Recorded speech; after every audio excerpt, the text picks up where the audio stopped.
laporin itu.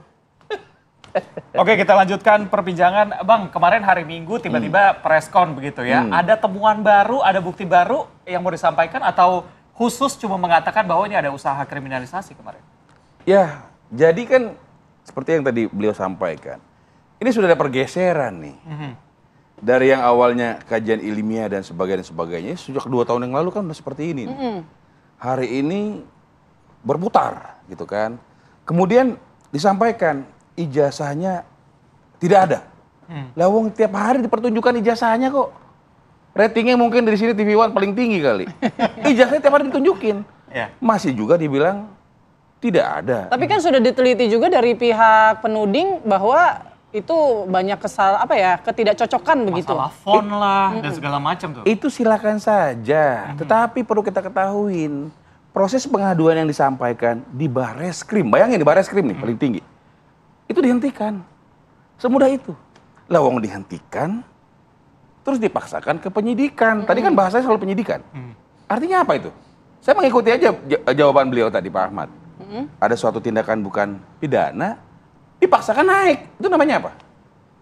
Kriminalisasi. Kira-kira gitu. Oke. Gimana Bang? Justru kenapa ini kami ajukan proses gelar perkara khusus? Karena proses penyidikan, tapi penyelidikan, tindakannya penyidikan sudah masuk ke bukti dan sebagainya. Kalau kita konsisten di KUHP, penyelidikan itu untuk melihat apakah peristiwa itu ada pidananya atau tidak. Kalau sudah penyidikan, baru kumpulkan bukti-bukti terhadap kejahatan yang diduga ada. Lah ini peristiwanya penyelidikan lari kemana-mana. Nah itulah yang kemudian kami simpulkan sejak awal. Proses di Bareskrim kan tadinya nggak ditindaklanjuti tuh tanggal 9 Desember 2024. Begitu Pak Jokowi laporan 30 April buru-buru digerakkan. Dan tadi kami diundang TPUA. Bukan hanya Bang Egy, ada yang datang, Pak Rizal Fadila datang, Bang Medi Junarto juga datang. Nah kami kemudian menarik kesimpulan, oh ternyata kita dikerjain ini. Dugaan kami proses yang ada di Bareskrim dilanjutkan dalam rangka untuk menghentikan sekaligus memberikan deskripsi seolah-olah ijazah itu asli, meminjam otoritas Bareskrim dan nah narasinya hasil itu mau digunakan untuk menguatkan dugaan fitnah dan pencemaran di Polda yang kemarin dalam kompres di beberapa kesempatan kami bantah nggak boleh. Polda harus nyidik sendiri. Kalau mau membuktikan bahwa ada fitnah, ada pencemaran, ijazah itu harus disita lagi ke Polda. Buktinya kan nggak pernah disita ini barang. Dipinjemin, ini kan kayak barang rongsok, dipinjemin, ambil lagi. Harusnya sita. Nah itu yang pertama. Saya tanya ya. Yang kedua. Tanya Sebentar. Percaya nggak pernyataan UGM kalau itu asli? Saya bukan masalah percaya atau tidak. Kita melihat proses dan prosedur. Baru kita masuk ke substansi. Nah yang kedua saya menanggapi. Kebenaran ada basisnya otoritas. Ada basisnya substansi. Yang kedua, kalau kebenaran itu diperselisihkan, maka hakim pengadilan. Oke, kalau tidak ada perselisihan, UGM lah yang berwenang. Karena UGM yang mengeluarkan, UGM yang punya otoritas. Tapi ini kan sudah menjadi terjadi perselisihan hukum. Analogi sederhananya beginilah. Kalau nggak ada sengketa pemilu, yang punya otoritas menyatakan yang menang itu siapa? Ya KPU. Tapi kalau ada sengketa, siapa? Ya bukan KPU. Tunggu Mahkamah Konstitusi. Dan hari ini nalar yang sama kami gunakan. Janganlah menggunakan apa yang distatementkan oleh Bareskrim, padahal itu baru pada proses penyelidikan. Lagi-lagi, kami merasa tidak diberi ruang untuk men-challenge apa yang dilakukan oleh Bareskrim. Maksud saya begini, kalau penghentian itu melalui penyidikan SP3, kami punya ruang untuk melakukan apa yang disebut dengan pra-peradilan. Tapi kalau penyelidikan dihentikan, kami itu kayak kehilangan objek loh. Ini kamu mau gimana lagi? Makanya kami buka-buka. Oh ternyata ada di Perkapolri-nya. Pasal 31, junto pasal 33. Perkapolri nomor 6 tahun 2019. Dan kami uji Perkapolri itu. Dan mohon maaf Pak Firman, ditindaklanjuti loh oleh Bareskrim. Ini bukan kami yang menindaklanjuti. Bareskrim. Kalau narasinya kami dianggap mengkriminalisasi, Bareskrim juga berarti mengkriminalisasi. Bang, ini bisa jadi presiden buruk loh terhadap penegakan hukum. Oh tidak, ini harusnya sejak awal Bareskrim memberi contoh yang baik, transparan. Ini contoh ya. Biasanya kalau ada kejahatan pembunuhan dipamerin tuh celuritnya, tembaknya dan seterusnya. Ini ijazah dipersengketakan asli atau palsu, yang muncul cuman gambar, itu pun fotokopian gitu. Lalu kita dipaksa percaya bahwa sudah ditunjukkan kepada penyidik. Itu urusan yang meyakinkan penyidik, bukan kami. Apalagi rakyat begitu. Oke, kemarin sudah ditampilkan ada foto, ada bukti, formulir dan segala macam. Menurut Anda justru itu malah bermasalah. Contoh, ada koran Kedaulatan Rakyat, ditulis puasa, padahal di sana itu bulannya bulan Jawa, yang ada adalah Pasa atau Poso. Ya mati lawar, mati lakir, Recep, Ruah, Poso dan seterusnya. Lah kok malah muncul itu? Itu kan menambah persoalan baru. Maksud saya begini loh. Kalau sebelumnya ya kami dilibatkan, Pak, ini loh yang kita teliti. Oh, ada yang pembanding. Ini loh tes labnya. Oh, mekanisme begini. Oh, prosedurnya begini. Karena Pak Listio sendiri yang menyatakan penanganan perkara itu harus menggunakan pendekatan scientific crime investigation. Kalau Dan salah kasus- satu indikator yang harus terbuka. Kalau ada tadi Anda dokumentasi. sampaikan kasus pembunuhan harusnya yang ditunjukkan ya barang buktinya ya tadi pisau segala macam. Berarti kan kalau ijazah ini harusnya Pak Jokowi menunjukkan ijazahnya. Itu Bukan yang Tapi Barreskrim yang Barreskrim harus yang menunjukkan melakukan ijazahnya. penyidikan Itu yang diharapkan. Itu dalam konteks untuk menunjukkan pada publik. Yang kedua, justru yang kita persoalan itu adalah proses prosedur itu tidak sejalan dengan substansi. Apa substansi yang tidak sejalan? Tadi kita tidak bisa pisahkan bahwa Oke. masalah KKN, Baik. masalah apa namanya, itu season skripsi itu selanjutnya nanti terpisah. kita bahas Enggak, di ini satu bicara- paket. Nggak mungkin orang dapat ijazah kalau dia tidak punya skripsi yang skripsi, benar, betul. gitu loh. Iya. Ini telur sama ayam, nggak mungkin ada ayam menetas baik kalau telurnya retak apalagi pecah berantakan. Oke. Begitu. Baik, Ya, Bang Firman. saya lurusin. Jadi apa yang tadi dibicarakan oleh Bang Ahmad adalah proses penyidikan. Ada peristiwa pidana. Oke. Pembunuhan ditampilkan alat, ada kejadiannya. Ini pemalsuannya nggak ada, nggak bisa dibuktiin.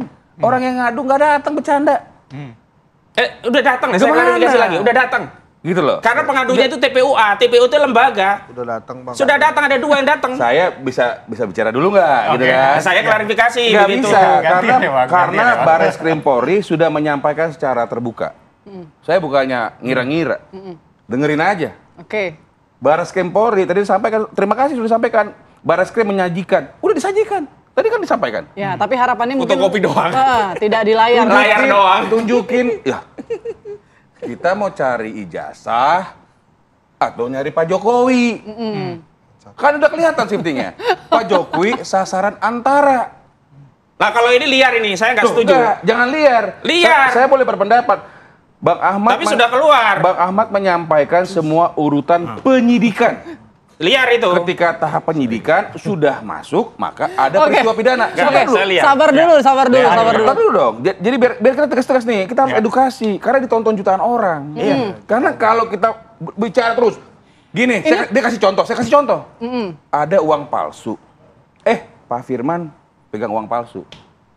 Tapi dia nggak tahu uangnya yang mana. Oke, ini kalau ditanya masing-masing pasti akan membela Makanya diri masing-masing. pengadilan. Memberikan statement untuk membela Bukan, pihaknya masing-masing. bukan. Saya kasih kesempatan Sebentar, mungkin. satu lagi, saya pengen tanya, pasal yang dia sampaikan, Pak Ahmad sampaikan, buka aja. Itu penyidikan. Oke, saya kasih kesempatan ya buat Kira-kira Bang gitu. Hensa. Bang Hensa, kalau kira-kira menunjukkan ijazah langsung, sudahlah tunjukkan saya biar selesai masalahnya, akan selesai juga?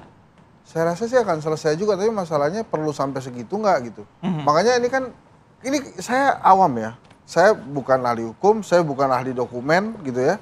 Yang saya ngelihat nujum ini ya. otoritasnya otoritas UGM. Maksud saya, coba deh sekali-sekali dikejar UGM-nya. Sudah, hasilnya nggak memuaskan. Malah temuan baru muncul. Apa kata Skripsinya itu ternyata lembar pengasahannya kosong. Kemudian fontnya itu adalah font Times New Roman yang tidak ditemukan harusnya teknologi yang di 85 Tapi itu. kata UGM apa? Kata UGM, dia justru tidak bisa membantah itu, dia tampilkan skripsi lain yang seolah-olah identik, ternyata di situ ada tulisannya bukan skripsi. Oke. Tulisannya adalah tesis. Nah, itu juga menambah pertanyaan-pertanyaan kita gitu loh. Oke, lanjut Jadi nggak Bang Hensa. percaya UGM. Bukan masalah nggak percaya, datanya seperti itu dan publik juga melihat. Ini begini loh, kita ini tidak sedang mempertentangkan kepercayaan seperti iman atau enggak, kita sedang memverifikasi data. Oke, ini soal Kita legacy. berangkat dari pertanyaan-pertanyaan yang kita verifikasi melalui 2. Satu, kita verifikasi dengan data, yang kedua kita verifikasi norma, dan tambahan 1, otoritas yang melakukan itu orang yang punya pengalaman di bidang digital forensik, dalam hal ini Rismon Sianipar, Mungkin Bang Hensa gitu bisa loh. komentar soal dampaknya. Kalau isu ini terus bergulir tuh gimana ke depan? Atau siapa yang paling diuntungkan begitu? Karena dua belah pihak sama-sama merasa dikriminalisasi begitu. Nggak, kalau menurut saya sih begini. Yang paling berbahaya posisinya itu UGM. UGM. Kalau sampai kemudian nanti pengadilan memutuskan, ini kalau analogi KPU sama MK juga tadi nggak pas sebetulnya. Cuma karena saya nggak paham proses peradilan, saya ikutin aja itu. Karena KPU kan penyelenggara sekaligus juga wasit, gitu kan. Nah, si UGM ini kalau kemudian memang terbukti tidak asli, ini panjang urusannya UGM ya, bisa dibubarin juga kali. Kredibilitasnya Nah, dipertanyakan. kredibilitas, gitu. terus nanti kan larinya kemana-mana tuh, ke KPU dan lain-lain dan lain-lain. Jadi ujungnya itu sebetulnya yang ingin saya tanya juga sebetulnya ke teman-teman Mas Ahmad, ini ujungnya mau membuktikan bahwa Jokowi nggak punya ijazah asli, atau ingin membuktikan bahwa UGM mengeluarkan ijazah yang nggak asli gitu. Terus kemudian impact ke Indonesianya ini gimana sih? Ujungnya nih Terutama gimana? arah politik ke depan.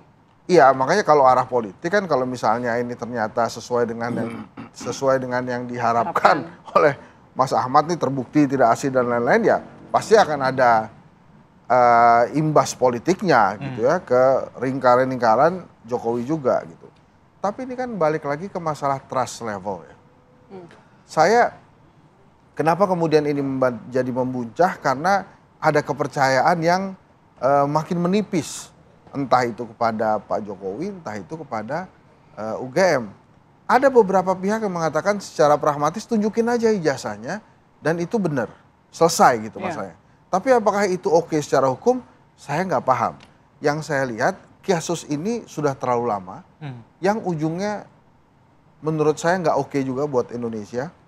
Dan yang paling, dan saya yakin Pak Jokowi paham bahwa bebannya sekarang bukan ada di dia, tapi di UGM. UGM mungkin sekarang juga nggak bisa tidur tenang. Deg-degan setiap kali Mas Ahmad melakukan umpan lambung kan, ini ke arah mana nih? Ke arah mana tujuannya? Karena itu tadi saya katakan, UGM sebagai sebuah universitas, dia harus mempertahankan bahwa itu asli. Yeah. Nah, repotnya lagi nanti bila ada orang di internal UGM yang juga mulai nggak percaya sama UGM, yang sekarang aktif ya, itu nggak percaya. Nah itu repot tuh UGM-nya. Kalau saya lihatnya, selama UGM bilang asli, saya percaya itu asli. Yang kalau nanti tiba-tiba UGM bilang palsu, ya udah palsu lah dia. Nah tapi arahnya kepada Pak Jokowi ini, menurut saya lebih dari sekedar ijazah. Ini tentang pertanyaan trust level, ke politik dan lain-lain. Kalau kriminalisasi, bapak-bapak berdua inilah loh yang lebih paham istilah kriminalisasi. Tapi diuntungkan dong Jokowi karena selalu muncul di pemberitaan maupun sosial media. Kalau dia sih, menurut saya sih sekarang ya riding the wave aja, gitu. Dia mengikuti alurnya itu, dan Pak Jokowi ini kan ahli drama-drama politik seperti ini ya. Tapi apakah kemudian Pak Jokowi berperan di sini juga termasuk dalam permainan? Saya sih nggak yakin gitu ya. Karena kan enakan tenang-tenang aja. Sekarang itu saya yakin yang pusing itu adalah rektor yang baru ini, baru dilantik rektornya. Oh ganti ya? Bu Ola ganti? Nggak tahu, saya nanya pertanyaan. Belum tahu ya? Terakhir baru Bu Ola. Kenapa gini amat saya jadi rektor ya? Mesti ngurusin ijazah gitu. Ujian baru ngejabat gitu ya. Baru sekali, dan nggak ada rektor yang sepusing rektor UGM sekarang. Oke. Saya gitu.